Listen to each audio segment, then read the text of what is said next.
Hey everyone, welcome back to our channel. Today, we're diving into some fun and surprising facts about Christmas that you might not know. Get ready to have your Christmas lights dimmed. These are some real stocking stuffers. So grab some hot cocoa, get cozy, and let's get started. So you think you know Christmas, huh? You got your tree, your lights, your fruitcake that nobody eats. But did you ever stop to wonder why we celebrate Christmas on December 25th? You might be surprised to learn that Christmas wasn't always celebrated on this date. In fact, the early Christians didn't even have a fixed date for Christmas. Yeah, you heard me right. The Bible doesn't actually give us an exact date for Jesus' birthday. So how did December 25th become the day we all know and love? Well, it wasn't until about 336 AD that December 25th was chosen as the official date to celebrate Christmas.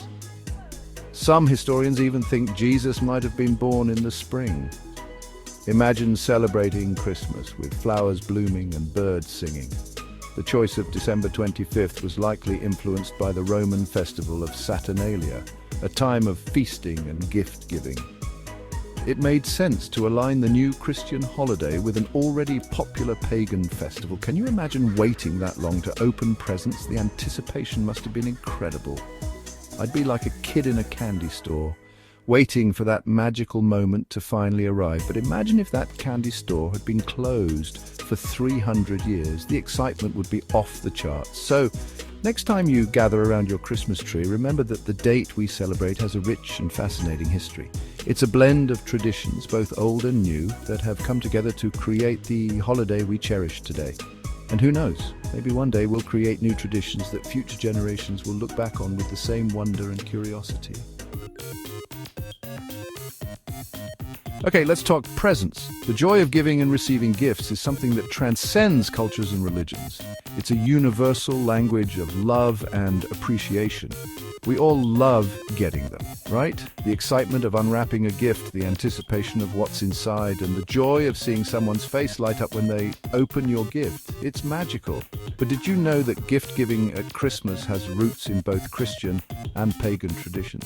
It's fascinating how these traditions have blended over time to create the holiday we know today. It's true. For Christians, it's all about the wise men showering baby Jesus with gifts, kind of like a divine baby shower. The gold, frankincense, and myrrh they brought were not just valuable, but also symbolic. And then there's good old St. Nick, the original Santa, who was known for his generosity.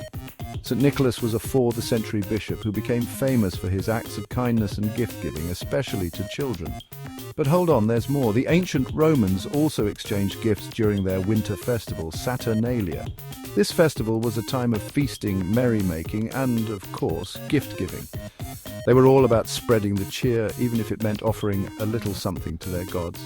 Gifts were exchanged among friends and family, and even the servants received presents. Hey, when in Rome, right? So the next time you exchange gifts during the holiday season, remember that you're part of a rich tapestry of traditions that span centuries and cultures. It's not just a Christian thing, it's a human thing. Let's be honest, is it even Christmas without a Christmas tree? Those evergreen beauties have been a holiday staple for centuries. It all started way back with the ancient Egyptians, who decorated their homes with green palms during the winter solstice. And the Romans, they couldn't get enough of those evergreen boughs during Saturnalia. Why all the green? Well, it symbolized hope and the promise of new life in the spring. It's like saying, hey winter, we see you, but spring's coming back, baby. Chapter 4, Prince Albert, the OG Christmas tree influencer. So we know evergreens have been around forever, but you can thank Queen Victoria's hubby, Prince Albert, for making Christmas trees the hottest trend since, well, sliced bread. Back in 1848, a drawing of the royal family gathered around their decked-out tree was published in the Illustrated London News. And bam! Christmas trees became an instant sensation. It's like the royal family's Instagram going viral, but in the 1800s.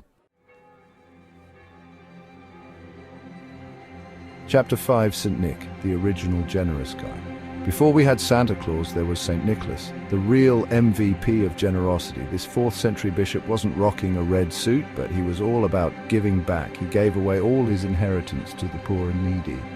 Talk about spreading the Christmas spirit. And get this, his Dutch name, Sinterklaas, eventually transformed into the name we all know and love, Santa Claus. Title: Coca-Cola and the Making of a Modern Santa. Hold on to your Santa hats, folks, because this one might surprise you. The Santa Claus we all know and love today, with his rosy cheeks, twinkling eyes, and jolly laugh, wasn't always this way. Santa hasn't always been the jolly, red-suited fellow we know today. In fact, his appearance has evolved significantly over the centuries. In the early 1900s, he was often depicted as a more serious, even a little stern figure. He wore a long green robe and had a more somber demeanor. It wasn't until Coca-Cola came along in 1931 that Santa got his iconic makeover. The beverage company wanted to boost their winter sales, so they decided to use Santa Claus in their advertising campaign. Illustrator Haddon Sundblom was tasked with creating a new image of Santa Claus for their ads. Sundblom drew inspiration from Clement Clarke Moore's 1822 poem A Visit from St. Nicholas, which described Santa as a jolly old elf with a round belly that shook like a bowl full of jelly. Sundblom's Santa was a hit. The cheerful, plump and red-suited Santa quickly became a beloved symbol of Christmas. His image was so popular that it influenced how Santa was depicted in other media, from holiday cards to movies. And the rest, as they say, is history. Today, it's hard to imagine Santa any other way. Ever wonder why we hang stockings on the fireplace? Well, it all started with a happy little accident, or should I say, a generous one. Legend has it that St. Nicholas heard about a poor man who couldn't afford dowries for his 3 daughters. So, what did good old St. Nick do? He tossed some gold coins down the chimney, and guess where they landed? Yep, right in the daughters' stockings that were drying by the fire. And that, my friends, is how the stocking tradition was born. Rudolph the red-nosed reindeer, everyone's favorite glowing-nosed reindeer, wasn't always a Christmas legend. Believe it or not, he started as a marketing ploy. In 1939, a copywriter for Montgomery Ward department stores created Rudolph for a children's story to promote the store. And boy, did it work. The story was a smash hit, and Rudolph quickly became a Christmas superstar. From a department store giveaway to a beloved holiday classic, Rudolph proves that even the most unexpected characters can become Christmas icons.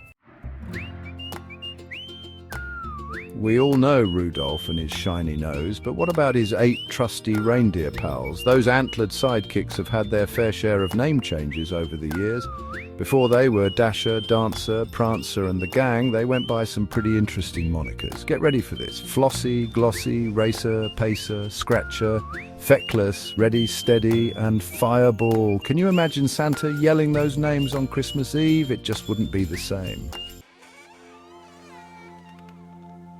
Those beautiful Christmas wreaths we hang on our doors aren't just pretty decorations. They're steeped in symbolism. The circular shape of the wreath represents eternal life, a reminder that even in the darkest days of winter, life goes on.